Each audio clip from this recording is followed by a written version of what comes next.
Yetiş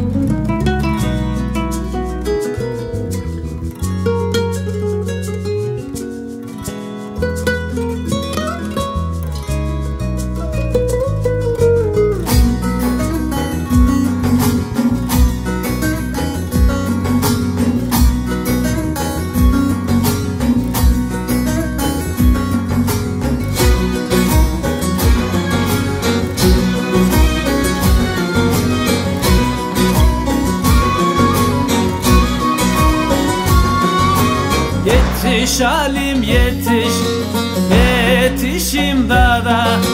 Yetiş pirim yetiş, yetiş imdada. Zalimler elinden kaldık dünyada.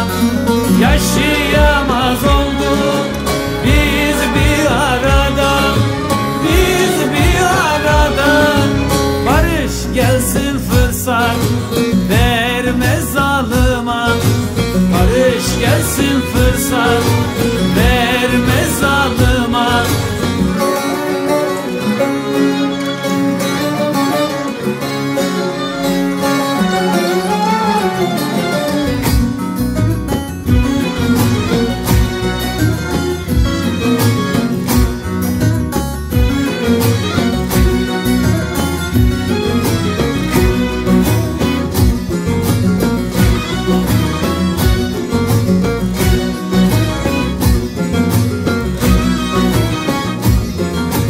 İnsanlık kalmadı, kıydılar cana.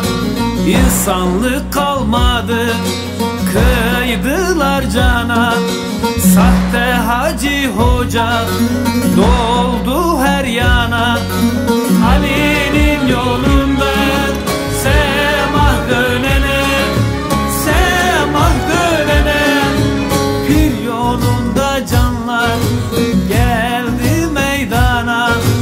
Şah yolunda canlar geldi meydana.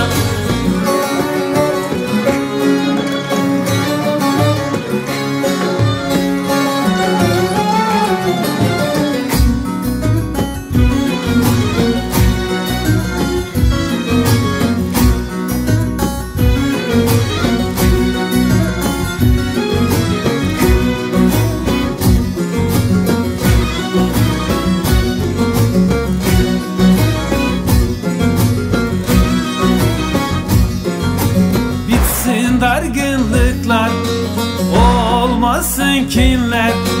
Bitsin dargınlıklar olmasın kinler. Tek ozanım buna nasihatı dinler. Doğruyu söyleyen oldular heder, oldular heder. Yetiş alim yetiş, yetiş bu cana. Yetiş pirim yetiş, yetiş bu cana. Yetiş alim yetiş.